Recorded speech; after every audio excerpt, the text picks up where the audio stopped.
Herkese merhaba. Hayatınızda sırtınızda taşımak zorunda olduğunuz birçok yük olduğunu hiç hissettiniz mi? Sizi aşağı çeken ve gerçekten yaşamaktan alıkoyan şeyler. Belki de tam olarak ne olduğunu bilemiyorsunuz ama sıkışmışlık hissi var. Neyse ki yalnız değilsiniz. Hatırlıyorum, yıllarca tutunduğum ama artık bana hizmet etmeyen bir hayalim vardı. Derinlerde, bir yerlerde bırakma zamanının geldiğini biliyordum. Ama bırakmak korkutucuydu. Bilinmeyene doğru bir uçurumdan atlamak gibiydi. Ama nihayet bıraktığımda üzerimden bir yük kalkmış gibi hissettim. Yeni olanakları keşfetmek ve kendimle daha uyumlu yeni hayalleri kucaklamak için özgür hissettim. Bu deneyim bana güçlü bir ders öğretti. Bazen bir zamanlar değerli bulduğumuz şeylerden vazgeçmemiz gerekir ki yeni ve güzel şeylerin ortaya çıkması için alan yaratalım. Bu videoda yaşamınızı hafifletmek ve daha otantik, neşeli bir siz olmak için sessizce kaldırabileceğiniz 10 şeyi keşfedeceğiz. Büyük sözlere veya dramatik çıkışlara gerek yok. Sadece size hizmet etmeyenleri nazikçe bırakmak. Bunu hayatınızda bir tür düzenleme olarak düşünün. Daha fazla huzur, daha fazla neşe ve daha fazla siz için yer açmak. Bırakmaya hazır mısınız? Hadi başlayalım. Başkalarının görüşlerinden korku. Hepimizin bir noktada başına gelmiş olan bir konu hakkında konuşalım. Başkalarının ne düşündüğü korkusu. Bu, içimizdeki o ses. Acaba ne düşünürler? Her istediğinizde sizi durduran, cesur ve farklı bir şey yapma arzusunu engelleyen bir ses. Sanki sürekli bir mikroskop altında yaşıyormuşsunuz gibi. Görünmez bir izleyicinin yargılarından korkarak. Ama gerçek şu ki, çoğu insan kendi hayatıyla o kadar meşguldür ki, sizin hayatınıza dikkat etmeye bile vakti yok. Bu korku, kendinize kurduğunuz bir kafestir. Sizi küçük kalmaya ve ruhunuza uymayan beklentilere uymaya zorlar. Her gün, ihtiyaç duyduğunuz beğenileri ve onayı almak için bir kostüm giymek gibi. Ama o kostümün altında gerçek siz, özgür kalmayı arzuluyor. Bir düşünün, gerçek benliğinizi ifade etmekten, tutkularınızı takip etmekten kaçınmak için kaç kez durdunuz? Kaç hayal, ya şöyle olursa endişesiyle tozlu bir rafın üstünde bekliyor. Bu, sizi neşeden mahrum eden ve otantik olmaktan çalan sinsi bir tuzak. Şimdi biraz felsefi düşünelim. Antik Yunan ve Roma'nın bilge stoacıları iyi bir yaşam sürmenin yollarını biliyordu. Onlar, başkalarının ne düşündüğünü ya da ne yaptığını kontrol edemeyeceğimizi ama buna nasıl tepki vereceğimizi kontrol edebileceğimizi savunuyordu. Epikürus, bizi üzen şeyler değil, şeyler hakkında yaptığımız yargılardır, demiştir. Yani, eğer biri sizin seçimleriniz için sizi yargılıyorsa, bu onların sorunu, sizin değil. Peki, bu korkudan nasıl kurtulabilirsiniz? Gerçekten kendi hayatınızı yaşamaya başlamak için ne yapmalısınız? Bu, cesaret gerektiren küçük ve bilinçli eylemlerle başlar. Birine hayır demek, birisi hayal kırıklığına uğrasa bile, giyinmekten hoşlandığınız şeyleri giymek, fikirlerinizi ve görüşlerinizi ifade etmek, belki de bazılarıyla aynı fikirde olmamak. Kendinizi ifade ettikçe ve yargılama potansiyelinden bağımsız olarak seçimler yaptıkça, o kendinize yaptığınız kafesin parmaklıklarını kırarsınız. Gerçek benliğinizin nefes almasına, büyümesine ve parlamasına alan yaratırsınız. Eski, size uymayan bir deriyi soymak gibidir. Altında parlayan otantik sizi ortaya çıkarmak. Belki de düşünüyorsunuz, ama gerçek benliğimi sevmeyenler olursa, işte burada sır, herkesin sizi sevmesi gerekmiyor. Aslında herkesi memnun etmeye çalışmak, tükenmişlik ve hayal kırıklığı ile sonuçlanır. Gerçek şu ki, ne kadar otantik olursanız, o kadar çok gerçek kendinizi yansıtan insanı çekersiniz. Saygı ve anlayış üzerine kurulmuş, gerçek bağlantılar kurarsınız.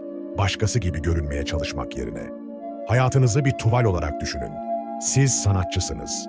Ruhunuzun renkleriyle boyayacak güce sahipsiniz. Benzersiz özünüzü yansıtan bir şaheser yaratmak için. Yargı korkusunun, yaratıcılığınızı ifade etmenizi ve dünyaya katkıda bulunmanızı engellemesine izin vermeyin. O yüzden derin bir nefes alın, içsel eleştirmenizi susturun ve kendinizi güvenle dünyaya açın. Kendi sıradışılığınızı, tutkularınızı ve bireyselliğinizi kucaklayın. Dünya, benzersiz katkınızı bekliyor ve en otantik halinizle sahneye çıkma zamanı geldi. Ünlü filozof Ralph Waldo Emerson'un dediği gibi, kendin ol. Sürekli seni başka biri yapmaya çalışan bir dünyada bunu başarmak en büyük başarıdır. Toksik ilişkiler. Hepimizin hayatında daha çok alan kaplayan ama aslında vermekten çok alan kişiler vardır. Bu kişiler arkadaş, aile üyesi, iş arkadaşı veya romantik partner olabilir. Ama ne olursa olsun hayatınızdaki varlıkları sizi yorgun, tükenmiş ve belki de kötü hissettirir. Düşünün, hayatınızda sürekli eleştiren, sizi aşağılayan veya kendinizi kötü hissettiren biri var mı? Belki de her zaman kurban olan, sizi dramalarına çeken ve ardından yorgun düşüren biri. Ya da belki de çok talepkarlar. Sizin ihtiyaçlarınızı görmezden gelerek kendi ihtiyaçlarınıza cevap vermenizi bekliyorlar. Bunlar toksik bir ilişkinin klasik işaretleridir.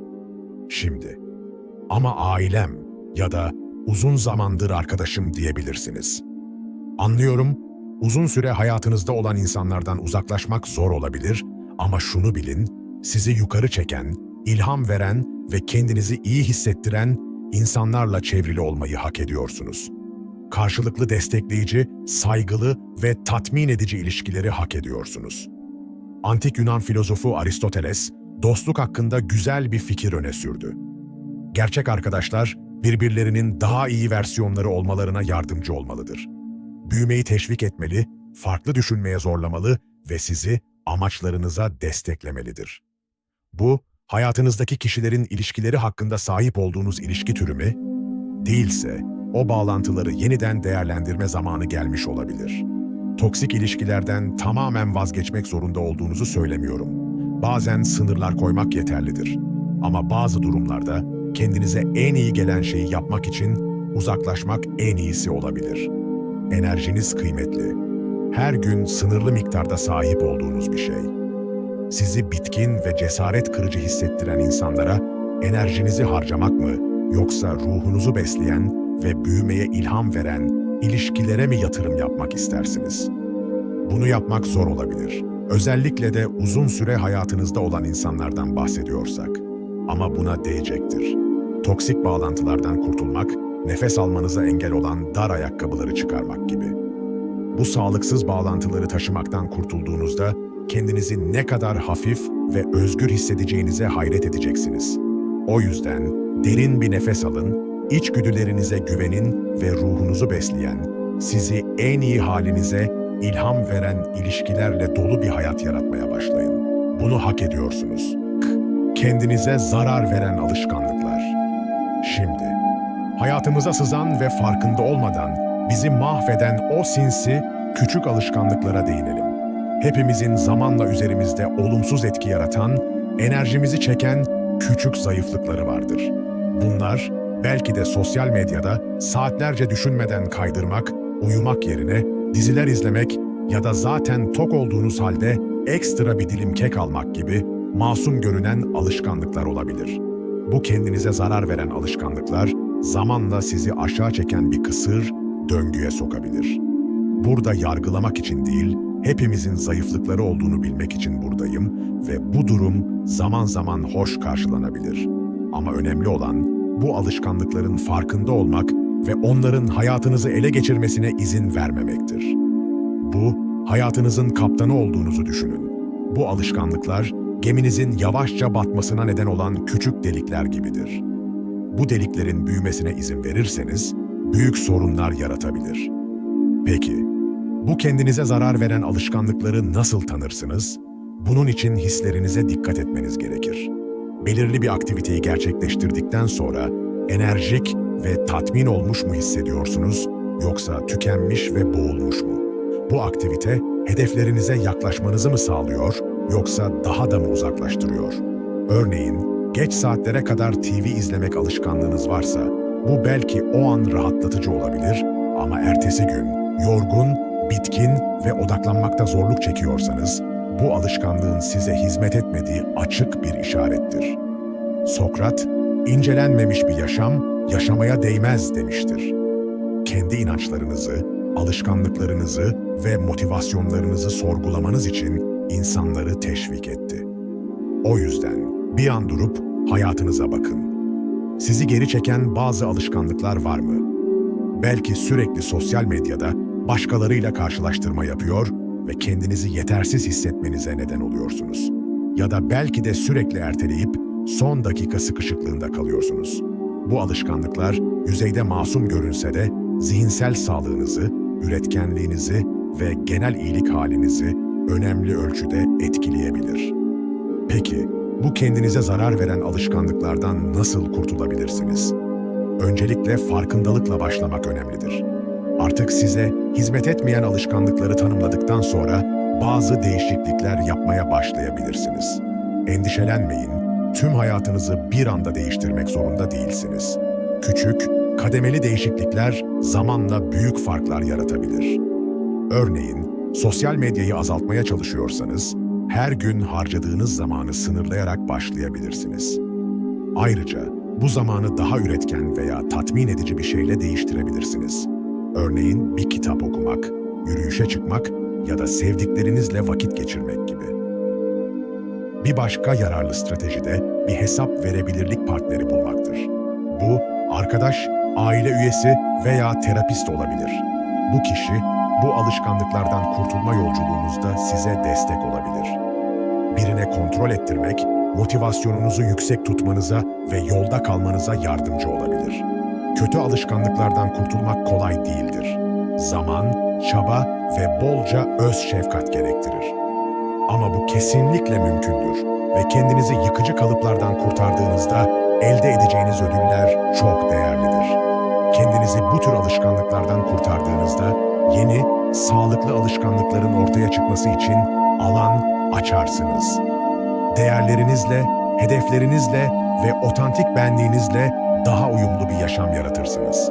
O yüzden derin bir nefes alın, kendinize nazik olun ve daha iyi, daha sağlıklı bir siz olma yolunda küçük adımlar atmaya başlayın. Büyük filozof Lao Tzu'nun dediği gibi, 1000 mil yolculuğu bir adımla başlar. Her şeyi kontrol etme ihtiyacı. Her zaman her şeyi kontrol etme ihtiyacı hissettiniz mi? Sanki bir jonglör gibi, havada bir düzine top tutmaya çalışıyormuşsunuz gibi. İş, ilişkiler, finanslar, sağlık ve bitmek bilmeyen yapılacaklar listesi. Sanki yaşamınızın her yönünü mikro manipüle etmeye çalışıyormuşsunuz gibi. Eğer yeterince çaba gösterirseniz, her şeyi mükemmel bir denge içinde tutabileceğinize inanıyorsunuz. Ama işin gerçeği, hayat karmaşık ve öngörülemez. Beklenmedik durumlarla karşılaştığınızda her detayı kontrol etmeye çalıştıkça daha fazla hayal kırıklığına uğrayacak ve yorgun düşeceksiniz. Bu, gelgitleri tutmaya çalışmak gibidir. Bir süre bunu yapabilirsiniz ama sonunda dalgalar üzerinize çarpacaktır. Burada tamamen bırakıp kaosun sürmesine izin verin. Demiyorum. Yaşamınızın sorumluluğunu almak ile kontrol edemeyeceğiniz şeylere teslim olmak arasında bir denge bulmak önemlidir. Ama gerçek şu ki, hayatta kontrolü sıkı sıkıya tutmaya çalıştıkça stresli, kaygılı ve bunalmış hissetme olasılığınız artar. Stoacılar bu konuda pek çok şey söylemişlerdir. Örneğin, Epiktetos, mutluluğun anahtarının kontrol edebileceğiniz şeylere, düşünceleriniz, eylemleriniz, tepkileriniz, odaklanmak olduğunu belirtmiştir ve geri kalan her şeyi bırakmanızı tavsiye etmiştir. Ünlü bir şekilde şöyle demiştir: mutluluk ve özgürlük bir ilkeye dair net bir anlayışla başlar. Bazı şeyler kontrolümüz altındadır, bazıları ise değildir. Bunu şöyle düşünün: hava durumunu, trafiği veya diğer insanların ne düşündüğünü veya yaptığını kontrol edemezsiniz. Ama bu şeylere nasıl tepki vereceğinizi kontrol edebilirsiniz. Şeyler istediğiniz gibi gitmediğinde sinirlenip hayal kırıklığına uğramak mı istersiniz, yoksa derin bir nefes alıp duruma uyum sağlamak mı? Kontrolü bırakmanın korkutucu olduğunu biliyorum. Bir uçurumdan atlamak ve güvenle yere ineceğinize inanmak gibidir. Ama gerçek şu ki, hayata teslim olduğunuzda kendinizi yeni olasılıklara, yeni maceralara ve hayatın sizi kaçırabileceği yeni deneyimlere açarsınız. Bunu şöyle düşünün: bir yolculuğa çıktınız ve detaylı bir seyahat planınız var. Ama sonra Gizli bir hazineyle karşılaşıyorsunuz. Sevimli bir kasaba, muhteşem bir manzara ya da ilginç bir yol kenarı cazibesi. Eğer planınıza sıkı sıkıya bağlı kalıyorsanız, bu beklenmedik keyifleri kaçırabilirsiniz. Peki, kontrolü bırakmayı nasıl pratik hale getirebilirsiniz? Öncelikle mikro manipüle etme veya sonucu kontrol etme ihtiyacı hissettiğiniz durumları fark etmekle başlayın. Sürekli telefonunuzu güncellemeler için mi kontrol ediyorsunuz? Bir projenin her detayı üzerinde mi takıntı yapıyorsunuz? Başkalarına görüşlerinizi ya da inançlarınızı zorla mı kabul ettirmeye çalışıyorsunuz? Bu eğilimleri tanımladıktan sonra onları sorgulamaya başlayın. Bu durumda kontrolü bırakırsam en kötü ne olabilir diye kendinize sorun. Genellikle cevap düşündüğünüz kadar kötü olmayacaktır. Örneğin bir parti planlıyorsunuz ve her detayı, yiyecek, süslemeler, misafir listesi haftalarca düşünerek hazırlıyorsunuz. Ama parti günü yağmur başlar.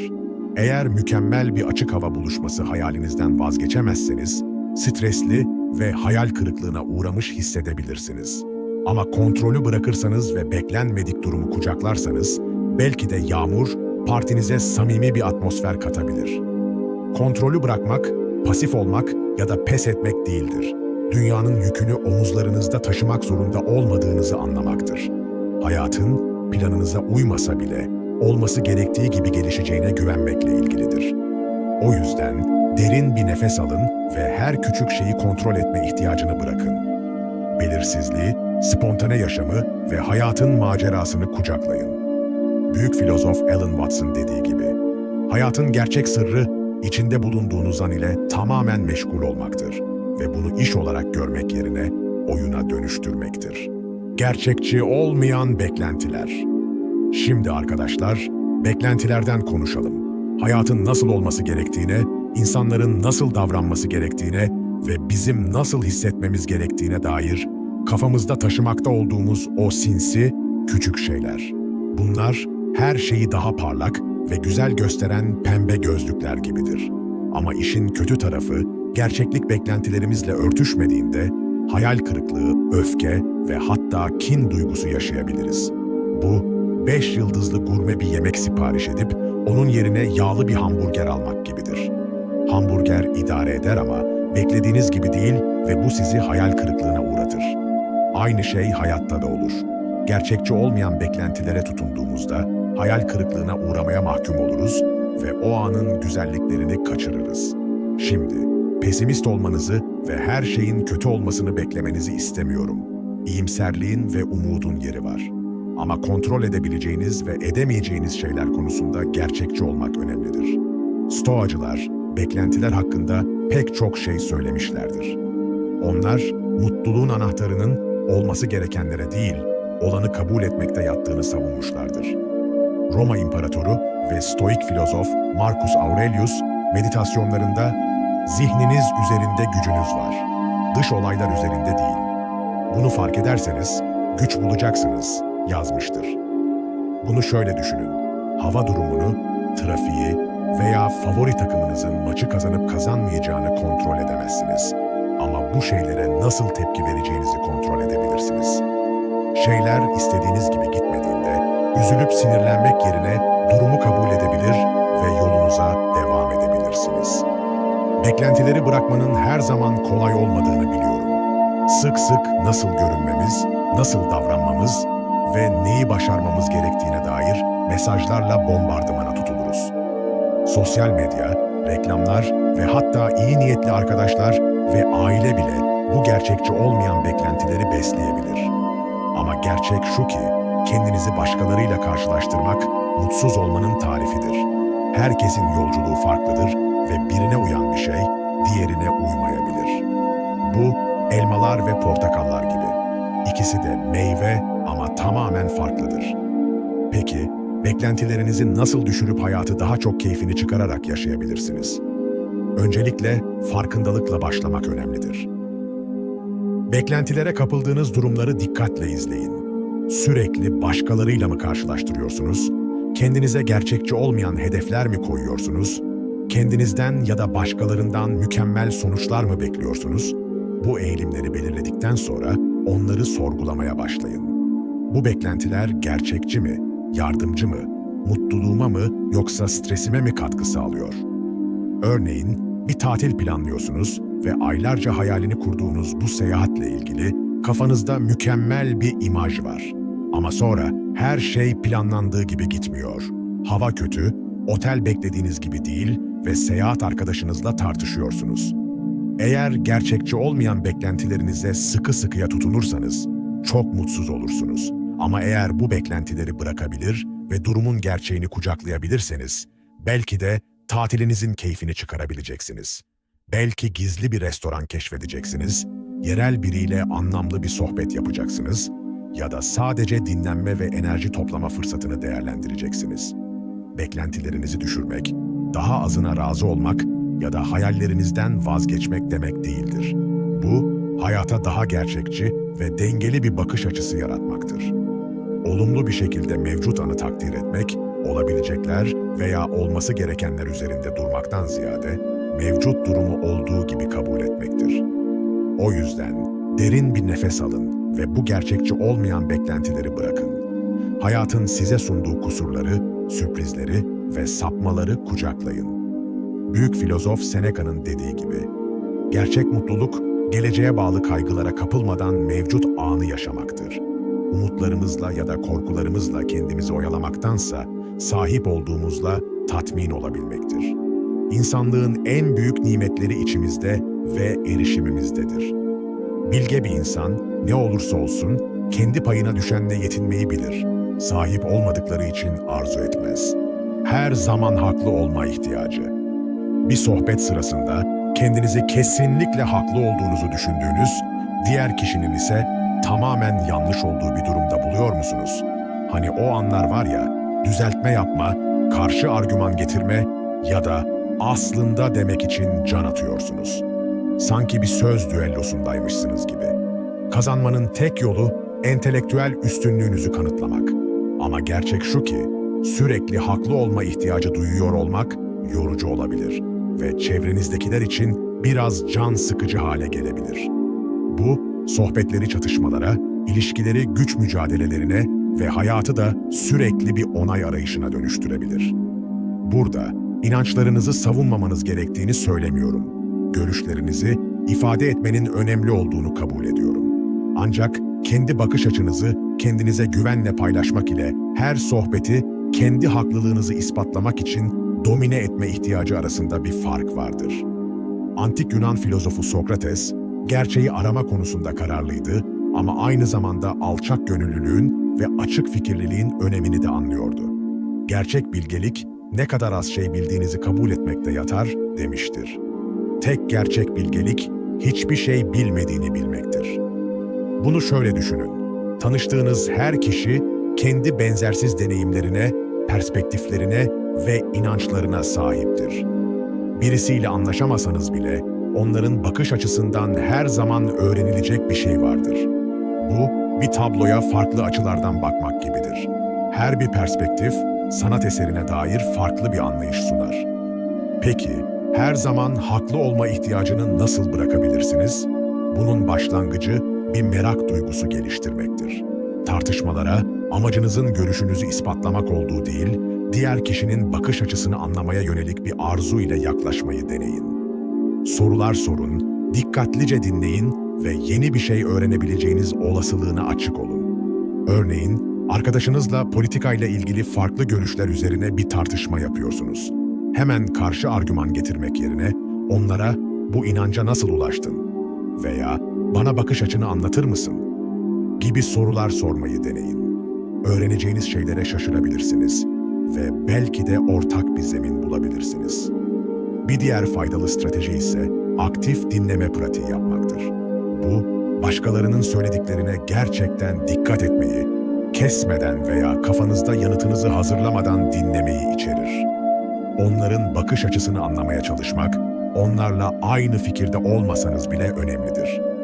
İşte küçük bir sır, hatalı olduğunuzu kabul etmek aslında son derece güçlendirici olabilir.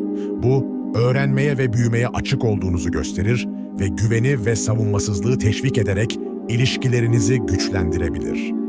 Bunu şöyle düşünün. Bir grup arkadaşla yürüyüşe çıktınız ve doğru yolda olduğunuzu kesin olarak düşünüyorsunuz ama yanlış patikayı takip ettiğinizi anlıyorsunuz. Israrla haklı olduğunuzu savunmak yerine hatanızı kabul edip grubun sizi doğru yola yönlendirmesine izin veriyorsunuz. Bu sadece zaman ve enerji tasarrufu sağlamakla kalmaz, aynı zamanda arkadaşlarınıza hatalarınızı kabullenebildiğinizi ve onların görüşlerini önemsediğinizi gösterir. Her zaman haklı olma ihtiyacını bırakmak, pasif hale gelmek ya da inançlarınızdan vazgeçmek anlamına gelmez. Bu, alçak gönüllülük, açık fikirlilik ve başkalarından öğrenme istekliliği geliştirmekle ilgilidir. Gerçeğin genellikle çok boyutlu olduğunu ve her zaman öğrenilecek daha çok şey olduğunu kabul etmektir. O yüzden derin bir nefes alın ve her zaman haklı olma ihtiyacını bırakın. Çeşitli bakış açılarını kucaklamanın, öğrenmenin tadını çıkarmanın ve alçak gönüllülüğün gücünü benimseyin. Büyük filozof Voltaire'in dediği gibi, şüphe, hoş bir durum değildir ama kesinlik absürt bir durumdur. Dijital gürültü. Tamam, şimdi odadaki fili konuşalım ya da başka bir deyişle elimizdeki akıllı telefonu. Sürekli tıklayan, pingleyen ve dikkatimizi isteyen bir dünyada yaşıyoruz. Sosyal medya, haber bildirimleri, e-postalar, anlık mesajlar, sanki hiç uyumayan bir dijital gürültü matrisine bağlıyız. Teknolojiyi eleştirmek istemiyorum. Bu, bizi bağlayan, bilgilendiren ve eğlendiren harika bir araç. Ama dürüst olalım, aynı zamanda büyük bir dikkat dağıtıcı. Bizi mevcut andan uzaklaştırıyor ve dağınık ve tatminsiz hissettiriyor. Şunu düşünün. Aileyle veya arkadaşlarla dışarıda olduğunuz kaç kez farkında olmadan telefonunuzu kaydırarak geçirdiniz veya rahatlamanız ve boş zamanınızın tadını çıkarmanız gereken anlarda bir kez daha e-postalarınızı veya sosyal medyayı kontrol etme isteğine karşı koyamadığınız anlar, sürekli uyarılara bağımlı olmuşuz gibi. Sonsuz bilgi akışı ve kaçırma korkusu. Ama asıl mesele şu ki, tüm bu dijital gürültü kalbimizin nazik fısıldarını boğabilir. Etrafımızdaki dünyanın sessiz güzelliğini, sevdiklerimizle olan gerçek bağlantıları. Antik Yunan filozofu Epikuros, mutluluğun anahtarının basit şeylerde, iyi yiyeceklerde, iyi arkadaşlıklarda ve huzurlu bir zihinde bulmak olduğunu düşünüyordu. Sosyal medyanın sürekli karşılaştırmalar, geçici trendler ve yapay dramalarla dolu olmasına büyük ihtimalle pek de hayran olmazdı. Şimdi, telefonunuzu nehirde fırlatıp bir mağarada yaşamayı önerdiğimizi düşünmüyorum. Ama dijital tüketiminiz konusunda daha dikkatli olmanızı teşvik ediyorum. Kendinize sorun. Bu teknoloji bana hizmet mi ediyor yoksa ben ona mı hizmet ediyorum? Örneğin, saatlerce sosyal medyada kaybolduğunuzu hissediyorsanız, günde ne kadar zaman harcadığınıza dair sınırlamalar koymayı deneyin. Ayrıca, dikkat dağıtan web sitelerini veya bildirimleri engelleyen uygulamalar kullanmayı deneyebilirsiniz. Bir diğer faydalı strateji ise, gün boyunca dijital detoks dönemleri oluşturmaktır. Bu, yemek yerken telefonunuzu bir kenara bırakmak, çalışırken bildirimleri kapatmak veya günün belirli saatlerini teknoloji-free alanlar olarak belirlemek anlamına gelebilir. Bunu şöyle düşünün, dikkatiniz değerli bir kaynaktır. Dijital girdaplara kapıldığınız her an, gerçekten önemli olan şeylere odaklanma yeteneğinizden çalıyorsunuz. İlişkileriniz, işiniz, yaratıcılığınız ve iyi olma haliniz. Peki, tüm bu geri kazanılan zaman ve dikkatle ne yapabilirsiniz?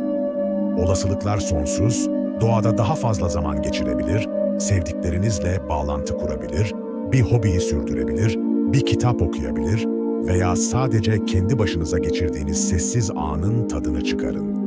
Fransız filozof Blaise Pascal, tüm insanlığın sorunları bir odada yalnızca sessizce oturabilme yeteneğindeki yetersizlikten kaynaklanıyor demiştir. Günümüzde bu alıntı hafif bir güncellemeyi gerektirebilir. Tüm insanlığın sorunları bir odada yalnızca sessizce oturabilme yeteneğindeki yetersizlikten kaynaklanıyor, telefona bakmadan. O yüzden dostum, derin bir nefes al ve dijital gürültüden kop. Etrafındaki dünyayla, sevdiklerinle ve kendi iç sesinle yeniden bağlantı kur. Büyük filozof Henry David Thoreau'nun bir zamanlar dediği gibi, "Ormana gittim çünkü amaçlı bir yaşam sürmek Yaşamın yalnızca temel gerçekleriyle yüzleşmek ve bana ne öğretip öğretmediğini öğrenmek istiyordum. Ölürken yaşamadığımı keşfetmemek için. Negatif düşünceler. Hepimizin kafasında şüpheleri, korkuları ve güvensizlikleri fısıldayan o içsel eleştirmeni var. Yeterince iyi değilsin, başarısız olacaksın ya da neden denemeye bile değer ki diyen o ses. Bu, zihninizde bedava oturan bir negatif Nancy gibi. Sürekli sizi aşağı çekiyor ve engelliyor.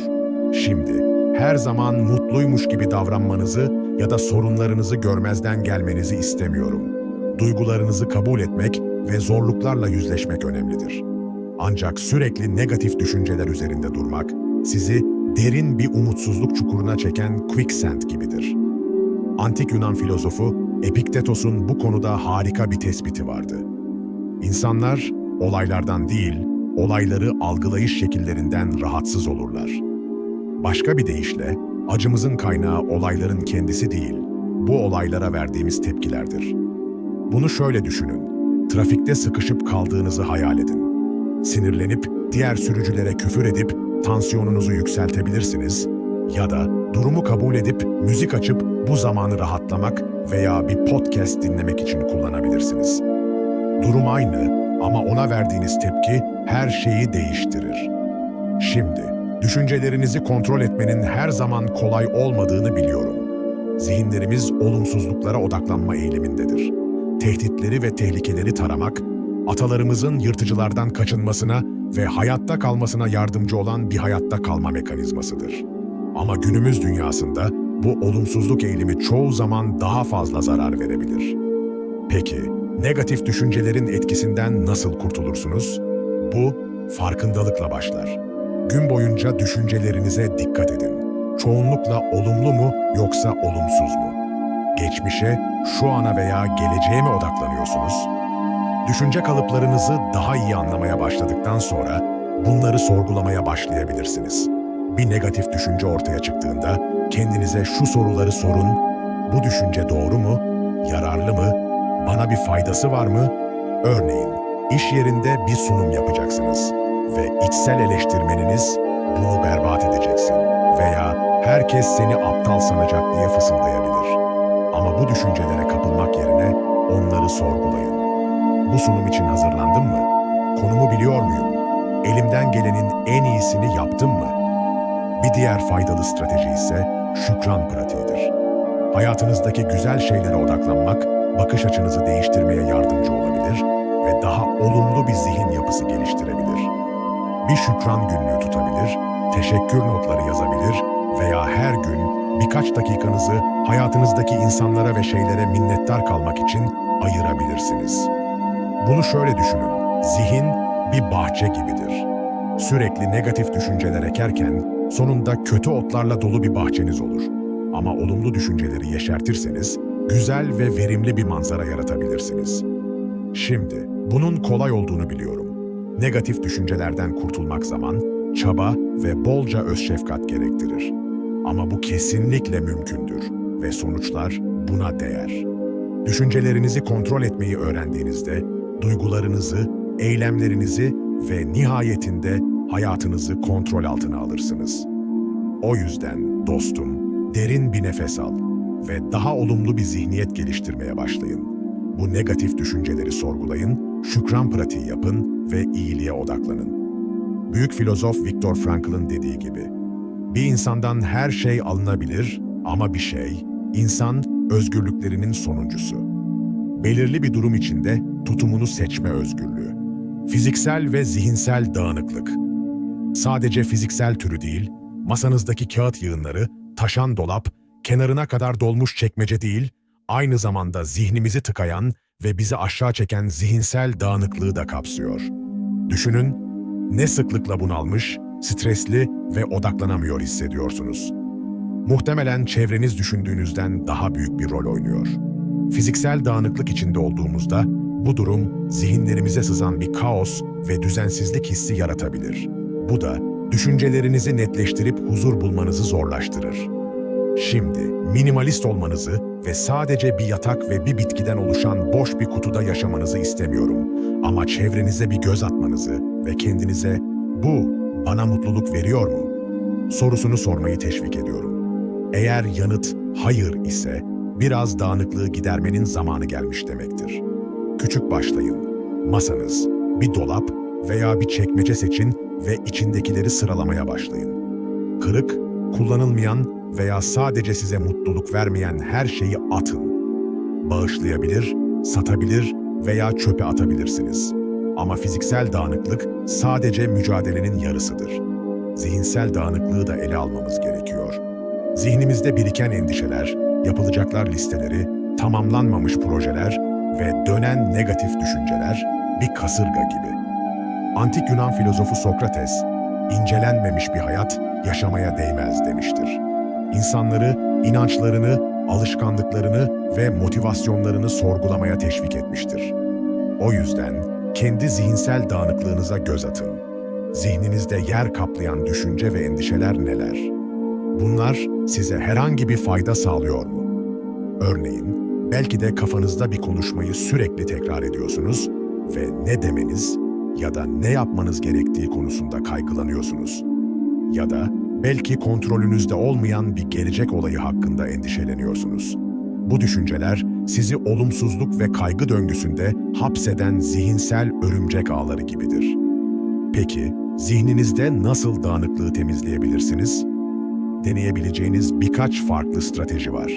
Birisi, farkındalık meditasyonu yapmaktır. Bu, yargılamadan mevcut ana odaklanmayı ve düşüncelerinizi ve hislerinizi ortaya çıktıkça gözlemlemeyi içerir. Bir diğer faydalı teknik ise gün yazmaktır. Düşüncelerinizi ve endişelerinizi yazmak, onları kafanızdan çıkarıp yeni bir bakış açısı kazandırmanıza yardımcı olabilir.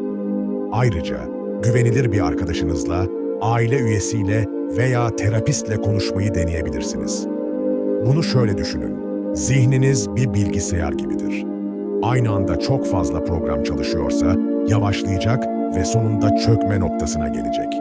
Zihinsel dağınıklığı temizlemek, gereksiz programları kapatıp gerçekten önemli şeyler için yer açmak gibidir. Şimdi, bunun daha kolay söylendiğini biliyorum. Hem fiziksel hem de zihinsel olarak dağınıklığı gidermek zaman, çaba ve bırakma isteği gerektirir. Ama bu kesinlikle buna değer. Temiz, düzenli ve dağınıklıktan uzak bir alan yarattığınızda huzur, netlik ve yaratıcılığın filizlenmesi için bir alan yaratıyorsunuz. O yüzden dostum, derin bir nefes al ve dağınıklığı temizlemeye başla. Alanındaki fiziksel dağınıklığı ve zihnindeki mental dağınıklığı ortadan kaldır. Gereksiz karşılaştırmalar. Mutluluğumuzu çalan o sinsi hırsız, "Sen yeterince iyi değilsin, bu noktada daha ileride olmalısın ya da neden daha fazla böyle olamıyorsun?" diyen ses. Kendimizi sürekli başkalarıyla ölçüyoruz. Onların başarılarını, mülklerini ve yaşam tarzlarını kendi değerimize bir ölçü olarak kullanıyoruz. Ama şunu söyleyeyim, karşılaştırma kaybetme oyunudur. Her zaman sizden daha akıllı, daha zengin, daha başarılı veya daha mutlu biri olacaktır. Ve bu karşılaştırmalara odaklandığımızda kendimizi yetersiz, kıskanç ve cesaret kırıcı hissederiz.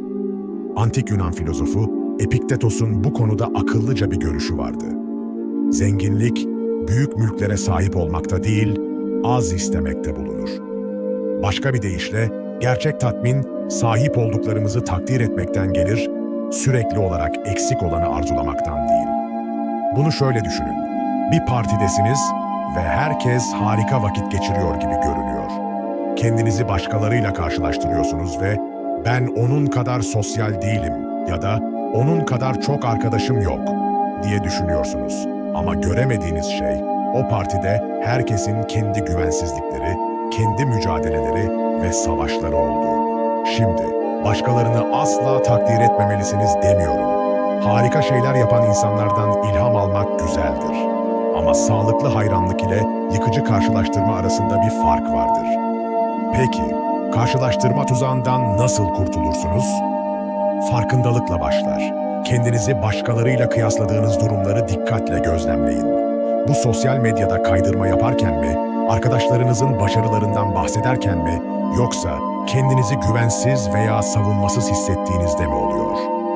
Bu tetikleyicileri belirledikten sonra bunları sorgulamaya başlayın. Kendinize sorun, bu karşılaştırma yararlı mı? İyileşmemi mi sağlıyor, yoksa sadece kendimi kötü hissettiriyor mu? Örneğin, bir arkadaşınızın sosyal medyada harika tatil fotoğrafları paylaştığını gördüğünüzde, kıskançlık hissiyle "keşke böyle seyahat edebilecek kadar param olsa" diyebilirsiniz. Ama karşılaştırmalara kapılmak yerine düşüncelerinizi yeniden çerçevelemeye çalışın. Onların bu kadar iyi zaman geçirmesinden mutlu oldum ve zamanı geldiğinde kendi maceramı planlamak için heyecanlıyım diyebilirsiniz. Bir diğer faydalı strateji ise kendi yolunuza odaklanmaktır. Herkesin kendi benzersiz yolu, kendi güçlü yanları ve zorlukları var. Başkalarıyla kendinizi karşılaştırmak, elma ve portakal karşılaştırmak gibidir. Her ikisi de meyve ama tamamen farklıdır. Bunu şöyle düşünün. Bir yarışta koşuyorsunuz. Diğer koşuculara bakıp hızınızı karşılaştırmak yerine kendi şeridinize odaklanın. Gözlerinizi bitiş çizgisinde tutun ve kendi yarışınızı koşun. Şimdi, bunun kolay olduğunu biliyorum. Mükemmel hayatların, mükemmel bedenlerin ve mükemmel ilişkilerin görüntüleriyle dolu bir dünyada yaşıyoruz. Karşılaştırma oyununa kapılmak kolay. Ama bu görüntülerin genellikle dikkatlice hazırlanmış olduğunu ve gerçekliğin tamamını yansıtmadığını hatırlamak önemlidir. O yüzden, dostum, derin bir nefes al ve gereksiz karşılaştırmaları bırak. Kendi yolunuza, kendi güçlü yanlarınıza ve kendi ilerlemenize odaklanın. Başarılarınızı kutlayın, ne kadar küçük olursa olsun ve büyük filozof Theodore Roosevelt'in dediği gibi, karşılaştırma neşe hırsızıdır. Ve işte böyle. Dostlar, hayatınızdan çıkarabileceğiniz 10 şey, daha fazla huzur, neşe ve otantiklik yaratmak için. Eski alışkanlıkları, inançları ve ilişkileri bırakmak her zaman kolay değildir ama bunun değeceğine güvenin. Unutmayın, kendi hikayenizin yazarı sizsiniz. Neyi tutup neyi bırakacağınıza karar verme gücüne sahipsiniz. O yüzden derin bir nefes alın.